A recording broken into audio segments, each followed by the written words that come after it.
like I said, or if you didn't hear me, my talk goes in a much different direction than other people's. It's not debunking NASA, it's not very scientific. Well, there is science behind what I talk about, but it's a little bit different than what most people are used to hearing about.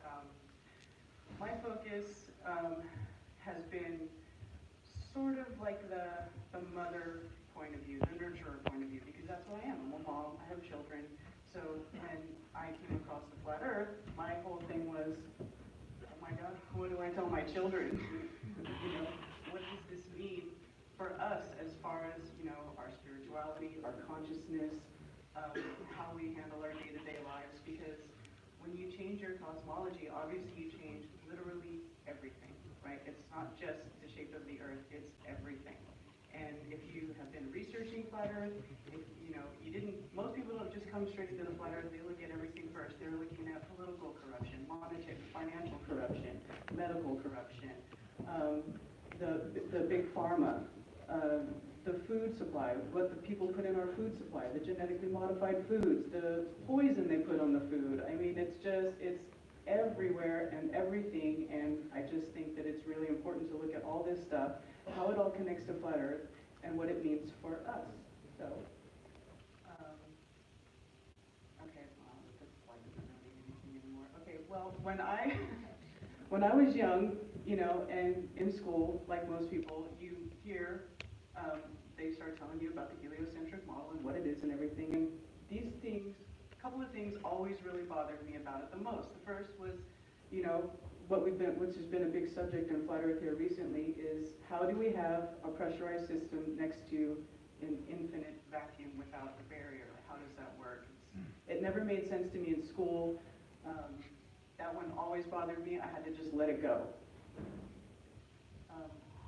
So after flat earth, of course, and looking into it more, I tend to think that this is more what our earth looks like. It's not correct, obviously, but to me it makes sense that we would be living in an enclosed system.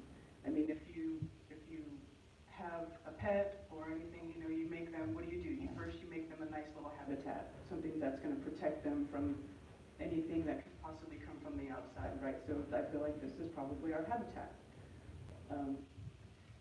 The other thing that bothered me when I was growing up is I have a couple of very vivid memories of being outside, because when I was young, that's what we did. We went outside and played outside.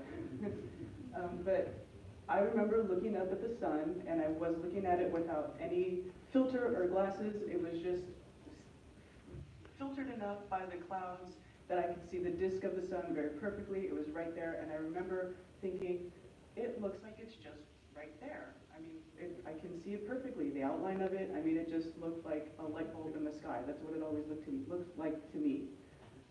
So once I got into flat earth,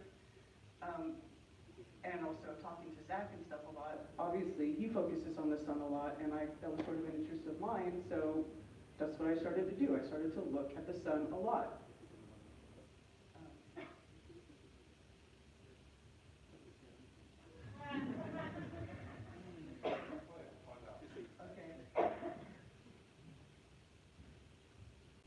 Okay, yeah, this is the eclipse. This is the video I took of the eclipse in August 2017, and I sped it up a little bit, but one thing about the eclipse that I noticed after watching it with my bare eyes, and I'm sure a few other people noticed, is that, see how fast this can go. Go a little bit faster.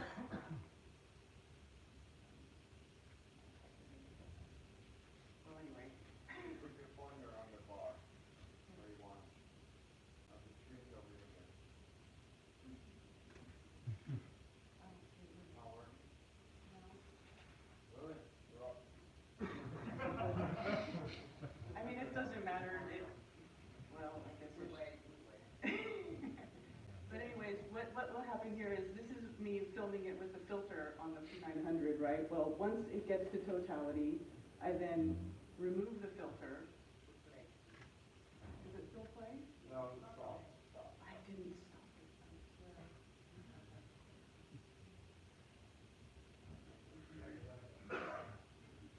Okay, now it started over again, I'm sorry.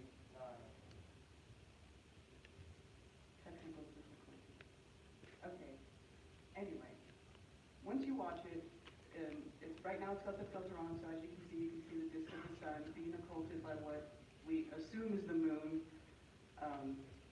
There's really no evidence that it's the moon, other than it's mathematically where the moon is supposed to be at that time. So everybody just says, yes, it's the moon occulting the sun.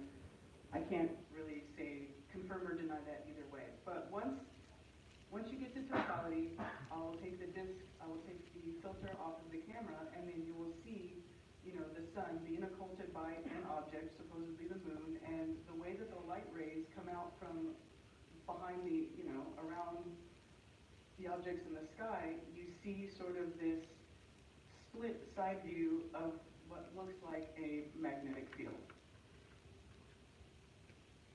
So here, the filter should come off, and it'll come back into focus, and you'll see, like, right here, it's coming around this way, and around that way, like up out the top, and around the side, and it's doing it on both ways.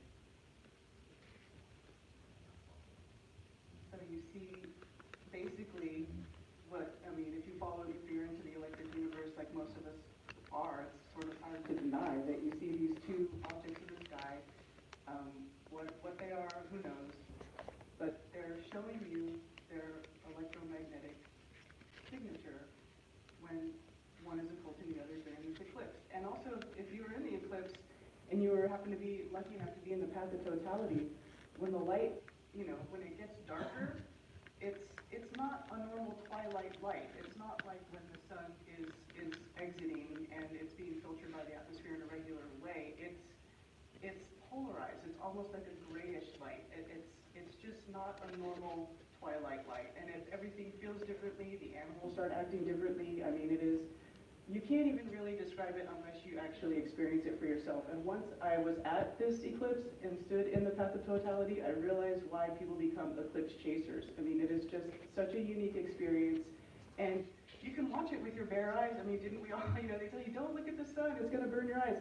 But, I mean, I looked right at it with my bare eyes almost the whole time, and my eyes were fine, And we saw even President Trump looking at the eclipse right with his bare eyes. You're not supposed to do that, but you can do it. And in fact, I think when you do that, somehow that energy feeds you. I mean, that's my opinion. We are in this creation, which is created for us, but we are also part of that creation, right? If the Creator made this creation for us to live here, well, obviously, somehow our bodies are made for us to experience this place in a certain way. This place exists for us, and I also think, this place, we exist because of this place. It's like the ultimate form of symbiosis, in my opinion. So, I can skip that. You can see the signature, and then I took some other eclipse pictures here, and then you can see a diagram of the magnetic field, and it kind of makes it more obvious what you're seeing when the sun is being occulted by the moon. I'm sure you've seen this quote a couple times. If you want to find the secrets of the universe, think in terms of energy, frequency, and vibration. Nikola Tesla. I mean, this is one of the most important quotes because of the work that this man did and how a lot of his work we probably have never even had access to, because as soon as he died, his lab got raided, most of it became classified, so we don't even know to the extent that he understood this stuff, probably more than much more of us are aware. Okay, so,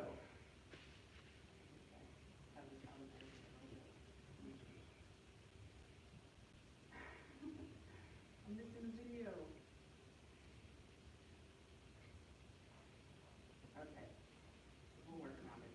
Okay, so how does this relate to us? Is there a video in there of sunspots? There's supposed to be a sunspot right there.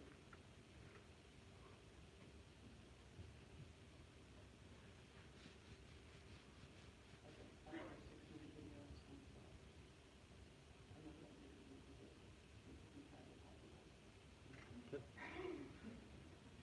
But I'll just skip around. Maybe I can get back to the sunspot video because in another place. Okay, so how does this relate to us?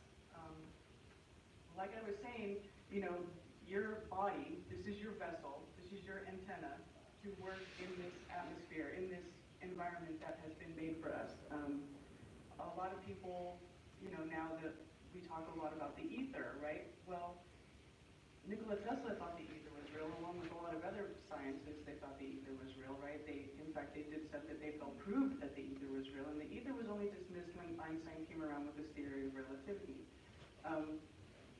So my point to that is that, well, how are they making it?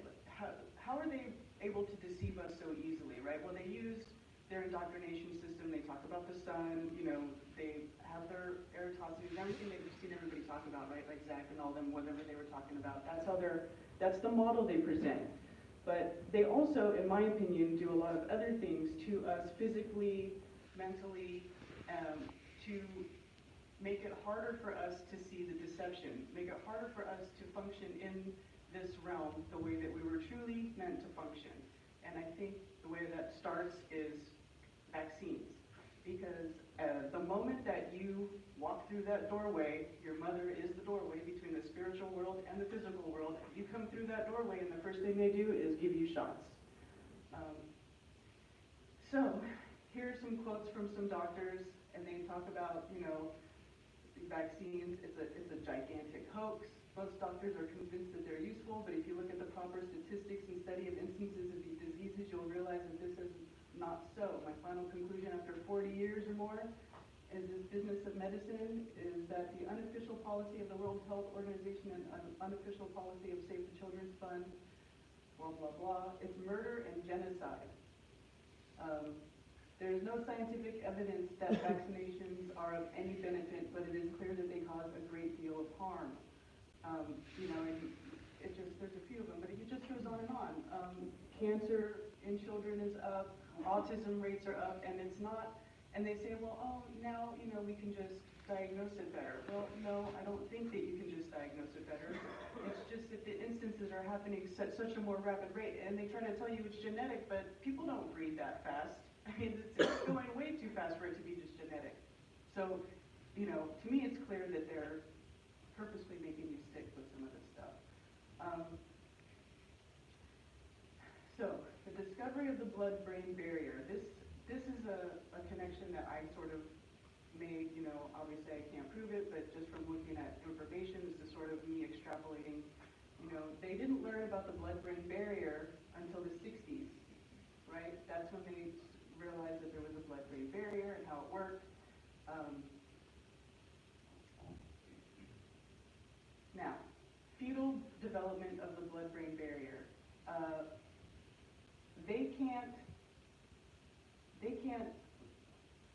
They know that there is not a developed blood-brain barrier in children. They don't know when it starts or when it fully develops, but they know that it's not developed in young children under 5. And everybody knows that when you go and get vaccines, you got to finish them all up by the time you're 5. They do the first round by your 2, and then they do it again, and by the time you're 5, you've had like 40 or 60 shots or whatever. The blood-brain barrier is a physical barrier between, the rest of your body and your brain, and what it's supposed to do is filter out any sort of toxins and keep them from getting to your brain. Most of the things that you eat or whatever ingest into your body, the molecule is so big that it can't get past that barrier, but they've purposely made these things smaller and attach them to different things so that they make it past this blood-brain barrier. And this is, probably a big reason why we're getting more autism. How the development of the blood-brain barrier across time affects barrier functionality is not well understood. It is clear that each of these changes is necessary for the tight control of the blood-brain barrier demonstrable in adults. However, differences in permeability to drugs or differing size or pharmacological properties across development are unknown and likely to be species dependent. Knowledge on how this affects us can't be gained from animal testing. Okay, so they say you can't figure this out by testing on animals. So they're just pumping this stuff into people. But, you can't test it on people. Well, they're not going to tell you they're testing it on people, but we're all their guinea pigs, right? So these factors need to be kept in mind when studying the effects of the maternal environment on placental function and impacts of the central nervous system, because a lot of the time they'll give the mothers the that happened to me. I was pregnant with one of my children, and I received 2 flu shots because I was under the care of a military medical system, and I got these 2 flu shots, and I felt like I was dying for a week. I couldn't move. I went into my next checkup the Monday after. It was about a week after I got those shots, and they kept me there because they said, we can't find any amniotic fluid. So these things are not good, in my opinion. I would never get a shot again, and I would never let any of my children ever get a shot again. So here we have a little chart about disease mortality rates, just talking about more about, the rates of these diseases before vaccines. And see, they start introducing the vaccines, but the rate's already gone down. But then they'll tell you, oh, it's because we did these vaccines, but it's already gone down. Most of that had to do with them doing clean water systems and sanitary stuff that they would do. Yeah, so here it talks about clean water. They started implementing clean water and sanitary things, and that's when the disease stopped or started to decline. This is a slide about Bill Gates issuing a grand challenge for a universal flu vaccine. We all know how Bill Gates thinks about vaccines. He thinks of it as population control, which is sort of counterintuitive to what you think vaccines would be. Here it talks about polio. They gave you the polio vaccine, but really what happened is they were spraying DDT all over America, and funnily enough, the side effects from DDT are the same as what they were telling you was from polio. They were telling you that it was causing people to be paralyzed and all that stuff, but really, and then they start slipping in that polio vaccine and quietly stop spraying DDT everywhere, and now you have a magic polio vaccine that saves everybody. If you want to, this is one thing I like to show people. To me, it's like all you really need to look at. This is just this one page if you want to know the truth about vaccines and what the motive is behind them. This is a thing that went through the Supreme Court, where the Supreme Court basically gave a free pass to all these vaccine producers, right? So the act provides that a party alleging a vaccine-related injury may file a petition for compensation in the Court of Federal Claims, naming the court must resolve the case by a specified deadline, blah, blah, blah. But awards are paid out of the fund created by an excise tax on each vaccine dose. So they put an extra tax on the vaccines to put into the damage fund, so you're paying for the damage fund that they're causing you. That's where it comes from. And then the manufacturers enjoy significant tort liability protections. Most importantly, the Act eliminates manufacturer liability for a vaccine's unavoidable adverse side effects. Unavoidable. So they tell you right there, it's unavoidable. Not only is it unavoidable, we're not going to make them be responsible for it, and we're going to charge you the money that we're going to reward everybody who claims vaccine injury.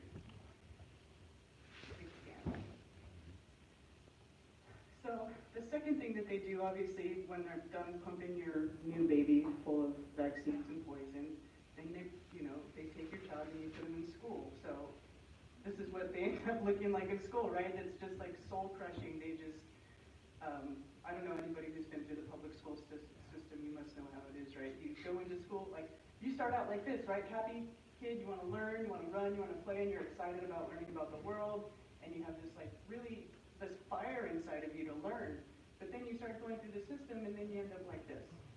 So this is the second way that they, hinder us. It's like they're setting us up to be even more and more disconnected from the creation that we were put in by the Creator. Okay, now I'm getting back to the toilet stuff. So,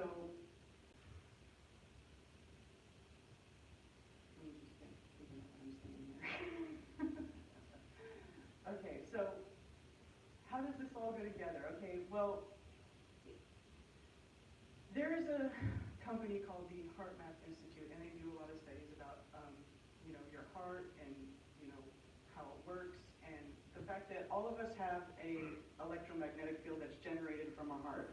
Iro mentioned this a little bit, and he didn't get into it too everybody has an electromagnetic field, and it's generated by your heart, and it extends out around you by quite a few feet, and when you have equipment that measures this stuff, you can measure it up, to a few feet away from you.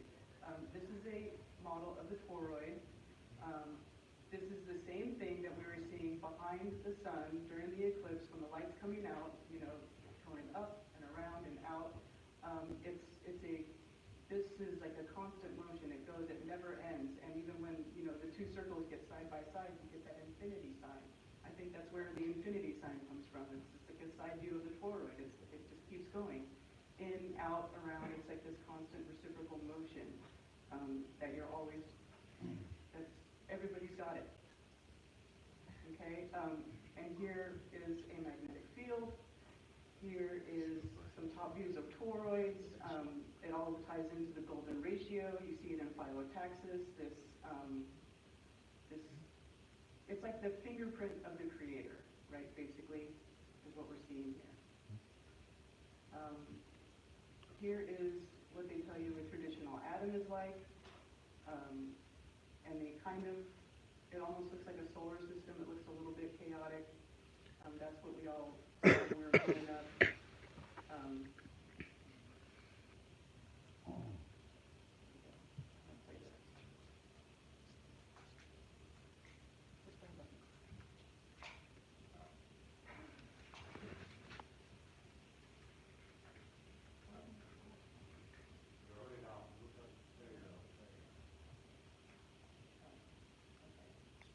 So here they have this is where they're telling you they actually see an atom, and it's a hydrogen atom, but the hydrogen, it looks just like a toroid, right? That's what they're telling you is an atom. It's like a single point of energy. So this toroid is literally showing up everywhere and everything.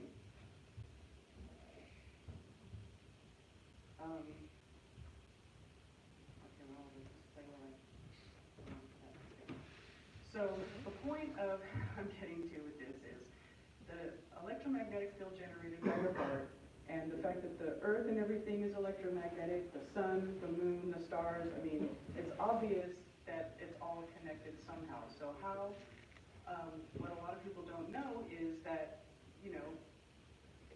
it's that intuition that they're sort of separating you from. They're separating you from who you really are and how you're supposed to work in this environment, right? So they're basically scrambling your radar with these vaccines, with this poison they put in the food, with the mental programming when you go to indoctrination camp, and it all starts with them telling you that you live on this ball and you're a little speck of dust on nothing hurling through space, nothing means anything, and that's where the disconnect starts, and then they just push you further and further away from it.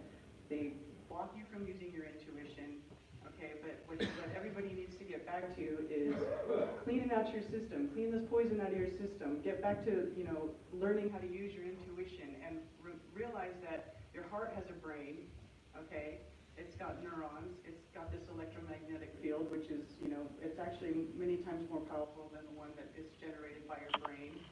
And so when you're walking around in this place, you're putting out, subconsciously and consciously, you're always putting out information from your heart, from your electromagnetic field. It's in the ether. It's what we call intuitive communication. So right here, this is Anna Breitenbach. She's a woman who talks to animals, and I know a lot of people get upset and say I'm talking about New Age stuff, whatever, when I talk about this. But this is intuitive communication. This is how she's doing it. They do tests with these things where they put, electrodes on a heart, and they read the horse's heart rate compared to the brain waves of the horse's owner. And when they get together, the charts start to sync, right? So there's some sort of intuitive communication going on between these beings, even though we all don't speak the same language. You're not going to speak English to a horse, but they read your feelings, your intuition, they read your energy. And this is all because of, your body and your electromagnetic field, and you're putting that stuff out into the ether, and everybody can pick it up. Everybody's got the same ability to do it. And one example I like to give is, when you're at home and you think about someone, that's close to you that you have a connection with. The phone will ring, and it's that person, right? Because that person was thinking about you or wanting to call you. That information then gets put out into the ether. You pick that up because you have that connection, and it's sort of proof that there is some sort of real precognitive intuitive communication that we're all capable of. And if they poison you guys and they brainwash you guys, they brainwash everybody out of this stuff, it's so much easier to lie to you about everything because you have no idea how to decipher a lie from truth on your own. You're not listening to yourself. You're not listening to the way things make you feel. I mean, so in these examples, this is this woman. She's done a lot of work on herself spiritually, she says, that makes it so she's like more in tune with this stuff. There's another thing in this video where she talks about it.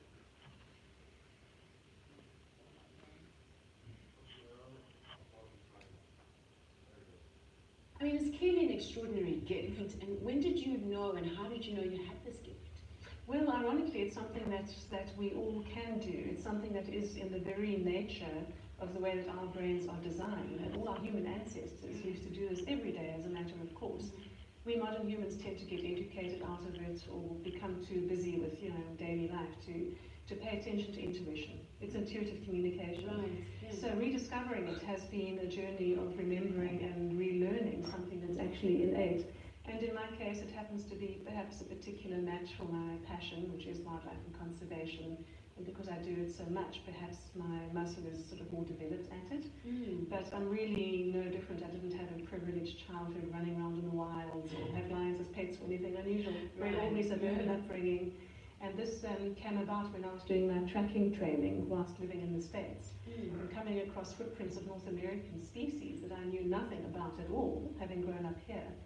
And when my brain completely failed to figure out what animal might have made those tracks, my intuition stepped in and began to give me brief snippets of information or a mental image of a dog-like face that would turn out to be a coyote, and it was a coyote's tracks. Okay, so that's her explaining that she had no idea what she was looking for, but once she let go of that part of her brain and just listened to her intuition, she saw a coyote, and it was a coyote. This is her with some troops of baboons in South Africa. I'm sure everybody has seen how violent these things can be, but she's able to hang out with them and be accepted as part of the troop here. One more video of her discussing why the disconnect that people feel. Well, at the moment the world is in quite a disconnected state, certainly us humans anyway, and to the extent that we've become so disconnected from nature, nature is struggling at the hands of what humans are doing. What we're doing and what we're not doing, how we're not being related anymore. So I think really that the humans are suffering from a great separation sickness. And I do believe that humans are suffering from a great separation sickness that has obvious effects on all other beings on the planet at the moment. This phenomenon of disconnection and separation certainly seems to be a modern ailment. This is not just about us human animals connecting with non-human. It's happening out there the whole time between the plants and animals who browse them, between the birds. Okay, I don't know what happened. But anyways, you can see the basic point she's saying is that there's a major disconnect between us and our environment. Now, she's not a flat earther. She's not going to put it together that it's because we've been lied to about where we live. But, that to me seems pretty obvious. That's why there is a disconnect. That's why we don't get along. It's why we're so easily influenced by all these outside things, these outside sources around us, right? Because we've lost all touch with our intuition and who we really are. Do any of you feel like you want to go conquer your neighbor and take all their resources and just keep going on and on and on until you build this empire? No, that's not how normal people think. You just want to have what you need, be happy, raise your children, enjoy your life. That's what most people want, right? But then they would have you think that, there's this big boogeyman over on the other side of the ocean that wants to come and take everything from you. No, they don't. They just want to be left alone, just like everybody else. Okay, yeah, my slides are way out of order. I apologize. But Earth's electromagnetic field is something called the human resonance. extremely low frequency portion of Earth's electromagnetic field spectrum, human resonance are quote-unquote global electromagnetic resonances generated and excited by lightning discharge in the cavity formed by the Earth's surface and the ionosphere. So, and there's a lot of studies about how this resonance affects us and our behavior. When there's weird spikes in the resonance, certain things will happen. There'll be certain events going on, sort of disruptions that sort of are taken all over the world. Now, the government has done a lot of studies on this stuff, on intuitive communication. They know all about it. They know how it works. They even have little secret programs called the Gateway Program, where they explore the development of human consciousness, designed with the individual and the government, expanded awareness, okay? Achieve and willfully control his physical body and the out-of-body state, communicate with and visit other energy structures and realities. And this is, but they were doing this in the 70s and 80s and even before that. And if you listen to any of what Anna Breitenbach says about her intuitive communication when she talks to animals, she can do it to, she'll just communicate with anybody, anywhere on the plane. It doesn't matter. It's non-local. So the distance doesn't matter. It's instant, right? And they even say here that the long wavelength is occurring about 40,000 kilometers, or just about the perimeter of the planet. In other words, the signal from the movement of our bodies will travel around the world in about the 1/7 of a second through the electrostatic field in which we are embedded, which they call it an electrostatic field. I think they're talking about the ether when they say that. But they're not going to say the ether, right? Because the ether can't exist if the Earth is a globe. So, such a long wavelength knows no obstacles. Its strength does not attenuate much over large distances. Naturally, it will go through just about anything: metal, concrete, water, and the fields making up our body. This is the ideal medium for conveying a telepathic signal. And this is something that everybody is capable of doing. Everybody.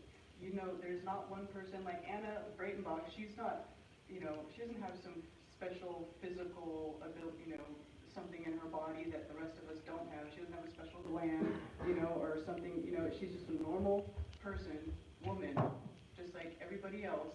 She's just more in tune with this, right? So she's more in tune with that communication, and she can read it better, And I think that this is something that everybody should think about in the back of your mind. Most people are, I can understand why everybody's more,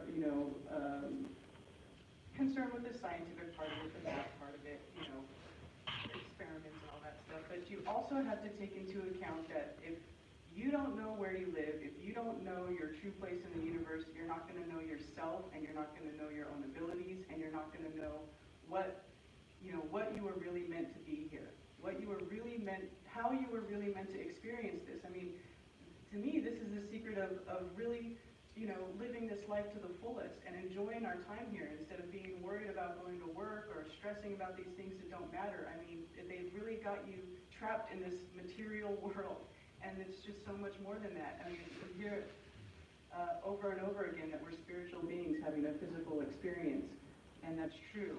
But because we are in a physical world with physical bodies, having a physical experience, what they do to that physical body is going to affect you spiritually. That's just the way it is here. So that's sort of what I want to draw attention to. Okay, here is the slide I was looking for earlier with our electromagnetic field. The heart is 100,000 times stronger electrically and up to 5,000 times stronger magnetically than the brain. And this is another thing when you grow up, what do they tell you? Think with your head, not with your heart, right? That's what they tell you. But if you're sad, where do you feel it? You feel it in your heart. If you're happy, you feel it in your heart. If you're stressed or scared, you get that sinking feeling in your chest. So there's something to be said about listening to those feelings you're getting in your heart. Because your heart is sending and receiving literally information from the ether. It goes to your heart then tells your brain what to do. It's not the, everybody thinks it's the other way around, but it's not. So this is something that, is good to pay attention to. The more you pay attention to it, the more things you do to decalcify your pineal gland, you know, take some iodine, drink distilled water, stop eating poison, eat clean food, you know, don't drink Coke.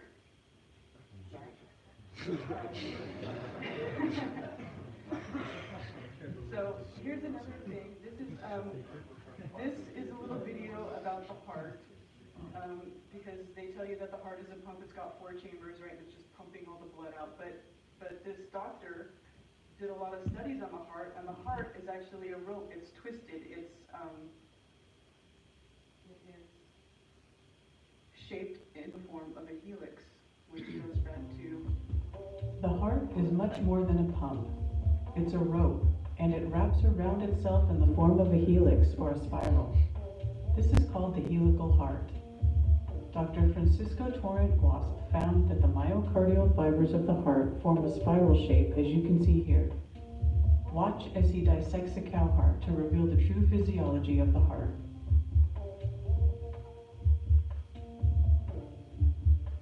The standard 4-chamber pump model of the heart is inaccurate. The heart is actually twisting and untwisting, creating a pressure pulse of energy that goes throughout your body. You can clearly see the toroidal shape as this image moves down the muscular band to the apex. The loops of the band turn in opposition, 2 reciprocal spirals merging at the apex.